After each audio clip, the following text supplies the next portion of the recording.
Bom dia, geral. O meu nome é Isaías, vulgarmente conhecido por Zaya, e eu venho aqui hoje para falar sobre predicado, que é um dos termos essenciais da oração, juntamente com o sujeito, e as regências, a regência verbal e a regência nominal. Bom, sabendo que o sujeito é o elemento sobre o qual se declara alguma coisa no discurso, o predicado é a declaração que se faz sobre esse sujeito, né? A informação que vem sobre ele.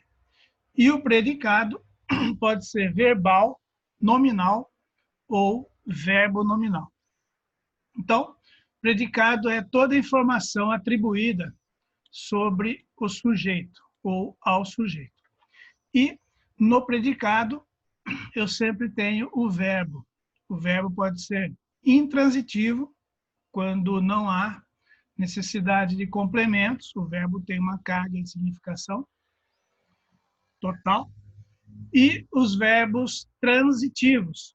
Se tiver preposição, ele é transitivo indireto, se não tiver preposição, ele é um verbo transitivo direto. Os verbos também podem ser transitivos direto e indireto, ou bitransitivo, quando ele tem, então, os dois complementos, com e o outro sem preposição.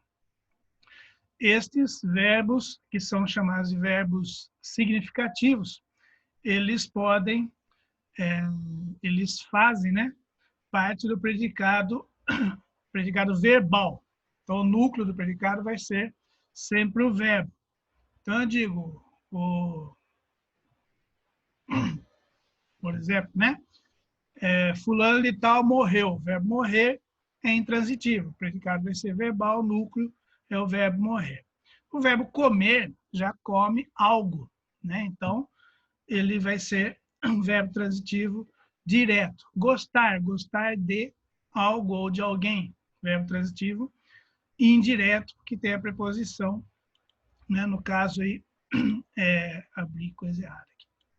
No caso do verbo que pede um complemento com preposição, eu tenho, então, o predicado verbal, cujo núcleo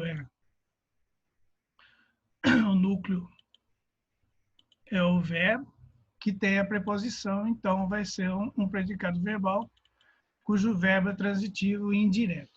No caso dos dois objetos, né, o juiz julgou o réu culpado. Então, eu tenho um núcleo que é um nome, culpado é um adjetivo, que se refere ao réu. Então, eu tenho o que a gente chama de predicativo do objeto, mas eu também tenho o verbo julgou, que é um verbo transitivo direto. Então, eu tenho os dois núcleos, o núcleo do predicado verbal, que é o julgou, e o núcleo do predicado nominal, que é o nome culpado, no caso. E aí, esse predicado vai ter, então, os dois casos. Então, ele vai ser chamado de predicado verbo nominal. E há ainda o predicado nominal, e aí não é um verbo significativo, nós temos ali o que a gente chama de verbo de ligação, porque a ênfase vai ser dada ao atributo do sujeito, que a gente chama de predicativo. Então, lembrem-se de não confundir a palavra predicado, que é um dos termos essenciais da oração, que nós estamos tratando aqui, e a palavra predicativo, que é uma qualidade também do sujeito ou do objeto. Muita gente, às vezes, nomeia o predicativo aí de predicado, há uma certa confusão, se você não prestar atenção. Então, no predicado verbal, eu tenho o verbo como núcleo, no predicado nominal, eu tenho um predicativo como núcleo, eu tenho uma qualidade do sujeito. No predicado verbo nominal, eu tenho dois núcleos. O verbo, que não pode ser de ligação, né? Ele tem que ser significativo, e um predicativo. No caso do predicado nominal, verbo nominal, eu tenho o predicativo do sujeito ou o predicativo do objeto. Aí eu entro no assunto referente à regência. Como eu já estou falando de predicado, eu vou falar da regência verbal. Né? O que é regência? É a relação do verbo com os seus complementos.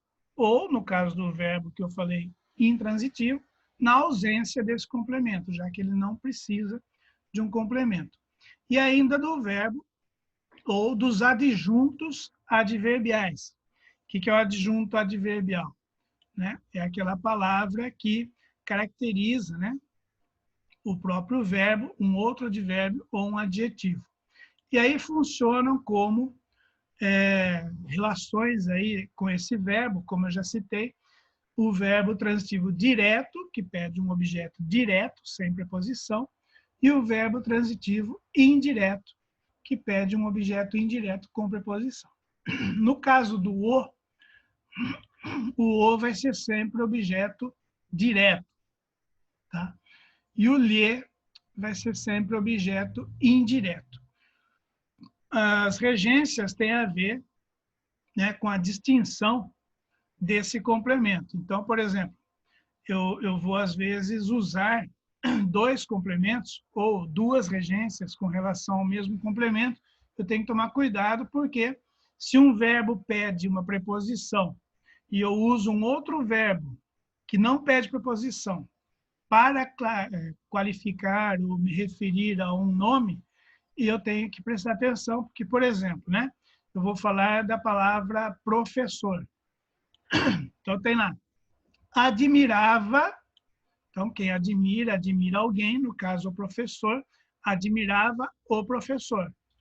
E o verbo precisava, então ele está lá fazendo as atividades em casa, tal, e ele precisava do professor, precisava de alguém para auxiliá-lo, para tirar suas dúvidas. Agora, eu vou usar os dois verbos referindo-se ao professor. Admirava o professor e precisava do professor. Às vezes a gente vê construções desse tipo, principalmente nas redações, e isso causa uma descontinuidade no texto. Por exemplo, se eu escrever admirava e precisava do professor, é considerado inconveniente. Por quê? Exatamente por essa questão das duas regências referindo-se ao professor. Então, eu tenho que escrever admirava o professor e precisava dele. Eu não posso usar os dois verbos, um sem a regência da preposição e o outro com a regência, o caso do uso da preposição, me referindo a um nome.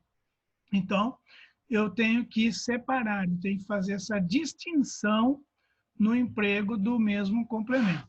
Né? As regências têm que ser destacadas, elas não podem estar misturadas, porque uma tem preposição, a outra não tem. Então, eu preciso separar. No caso da questão da voz passiva, né? Só o verbo obedecer, o verbo pagar e o verbo perdoar são passados para a voz passiva. Então, por exemplo, obedeceram ao professor. O professor foi obedecido. Né? Só uma curiosidade, uma observaçãozinha. E às vezes eu tenho, dependendo da regência, mudança de sentido, no caso do verbo. Então, por exemplo, vocês vão ver, há uma lista, né? Há vários, quando a gente fala de regência verbal, sempre aparecem os verbos aí que mais causam dúvidas, por exemplo, inclusive pela forma como a gente usa no dia a dia. Por exemplo, eu falo para vocês assistirem a esse vídeo. Percebam que eu falo, assistam ao vídeo. Só que a gente percebe no dia a dia que a pessoa escreve até, ou às vezes fala, né? Assistir o vídeo.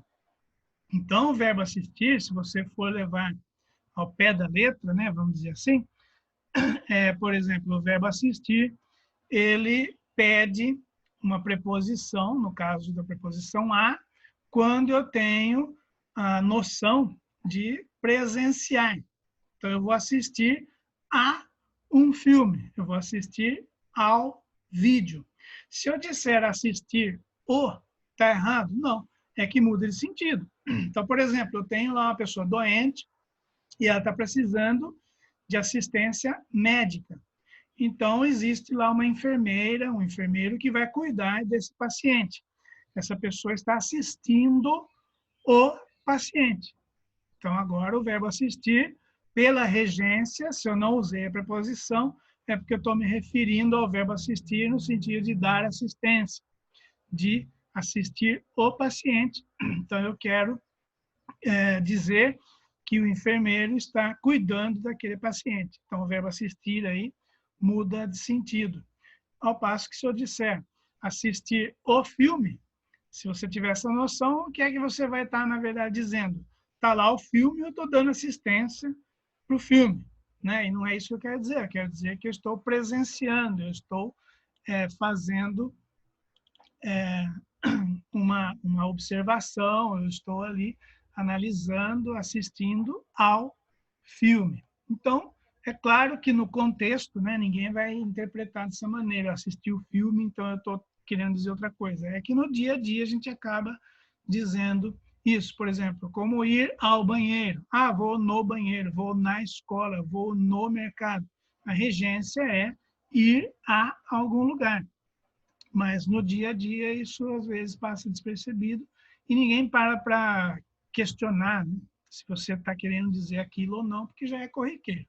Então, tem aí vários verbos, vocês vão poder consultar, que dependendo da preposição ou a ausência da preposição, a regência desse verbo ela muda, né? Ela é alterada. E há alguns verbos que têm mais de uma preposição, e aí eu tenho vários sentidos. O verbo constar, por exemplo, constar em alguma coisa ou constar de algo. Né? Eu tenho o mesmo verbo e ele tem, ele aceita várias preposições e aí o sentido continua o mesmo. E eu tenho uma regência que às vezes no caso do verbo namorar, né? Vocês usam, né, uma preposição ou não, né? Por exemplo, você vai pedir alguém em namoro, então você pergunta se a pessoa quer namorar com você. E o correto seria namorar você. Só que se você disser, você quer me namorar, né, aí vai soar meio estranho. Ou eu estou namorando o tal coisa, né? Eu namoro com alguém. Então, às vezes, o uso da preposição é que causa uma certa estranheza, e aí seria o correto. Então, qual é a minha observação aqui? Às vezes, num concurso, em alguma prova, a maioria das pessoas comete algum equívoco ou erra uma questão, por exemplo, porque normalmente, como no dia a dia, é o que eu falei, você fala vou no shopping, vou no cinema, e aí cai lá na prova, você assinala, por exemplo, né? Essa questão seria muito mais fácil, mas às vezes a regência é um pouco desconhecida, e aí você acha que o errado, entre aspas, né? É que está certo, porque é aquilo que a gente usa no dia a dia. E a regência não é, ela é aquela que é mais desconhecida, que seria a correta. E às vezes, então, em algum concurso, em alguma prova, em algum exame, as pessoas costumam ir mal por causa dessa questão de que o mais conhecido é considerado correto e gramaticalmente não é. Às vezes o correto é aquilo que você nunca ouviu falar. Então, por exemplo, só para terminar, por exemplo, uma comparação, né? Eu prefiro mais matemática do que língua portuguesa. É o normal, eu prefiro mais isso do que aquilo. Só que a regência é preferir algo a alguma coisa. Então, eu prefiro matemática a língua portuguesa. Aí tem lá no exame que você está prestando, eu prefiro isso a aquilo, e esse aquilo vai ter aí um acento grave, né? Eu prefiro isso àquilo e eu prefiro mais isso do que aquilo. Qual que você vai assinalar? Ah, prefiro mais isso do que aquilo, porque é isso que a gente fala todo dia assim. Mas o correto, a regência diz que é prefiro isso àquilo. Então é óbvio que essa questão você vai dizer assim, pô, mas aí é sacanagem, né? Mas ainda é a regra que existe. É claro que algumas regras estão sendo aceitas, já estão aceitando certas alterações, que é o que eu falei aqui em cima, no caso do verbo assistir, né? Eu assisto o filme, e aí fica por isso mesmo, assistir o jogo. Então, as coisas com o tempo, né, leva alguns anos, mas elas vão se alterando. Só que enquanto não se altera, a regra é essa, e aí você vai fazer uma prova. Normalmente as provas não estão mais solicitando isso, mas às vezes quando é um exame que tem que eliminar um monte de gente, ele é classificatório, é um recurso que as instituições utilizam para eliminar. Então não é uma avaliação de conhecimento, depende do tipo de exame ou de prova que você vai estar fazendo. E, por fim, a regência nominal, que segue o mesmo raciocínio da regência verbal, mas, obviamente, a regência nominal vai estar falando de substantivo, substantivo abstrato, do adjetivo e do advérbio, que é a mesma coisa. Vou citar um exemplo. Eu necessito de tal coisa. Necessito aí, no caso, é verbo. Se eu passar para o nome, necessidade, né? Tenho necessidade de tal coisa. Vejam que o verbo agora é tenho. Necessidade é um substantivo. Então, aí eu continuo tendo a regência lá da preposição de. Necessito disso, tenho necessidade disso. Nem sempre há equivalência do verbo com o nome, mas só para citar um exemplo de que é o mesmo raciocínio, a mesma linha aí de aplicação da preposição, tanto para o nome quanto para o verbo. Então, por hoje, né, eu queria ressaltar essa questão da transitividade aí do verbo ou da intransitividade na questão do predicado verbal, cujo núcleo é o verbo significativo, do predicado nominal, que já tem o verbo de ligação, e aí o núcleo vai ser um nome, e do predicado verbo nominal, que tem um verbo significativo e uma característica, né? Um atributo, que a gente chama de predicativo. E falando de verbo e de nome, eu tenho as regências, né, que referem-se aí à ausência da preposição ou o uso de determinada preposição, e aí eu preciso usar a preposição adequada, dependendo do verbo, dependendo do nome, aí há alteração de sentido, então precisamos prestar atenção. É um assunto meio, não vou dizer chato, né, mas e é um assunto meio assim complicadinho, ainda há certas restrições que a gente precisa ter em mente quando, principalmente no caso de um exame, de uma prova. No dia a dia, ninguém liga muito para alguma alteração, alguma variação, porque já são aceitas, mas a regra continua valendo e a gente precisa saber como usar o correto, né? Ou pelo menos o que preconiza aí a regra, a gramática, para ter noção de quando precisar e se precisar, saber que existe aquela regra, aquela necessidade. Tá bom? Um abração, tchau, boa semana, até mais.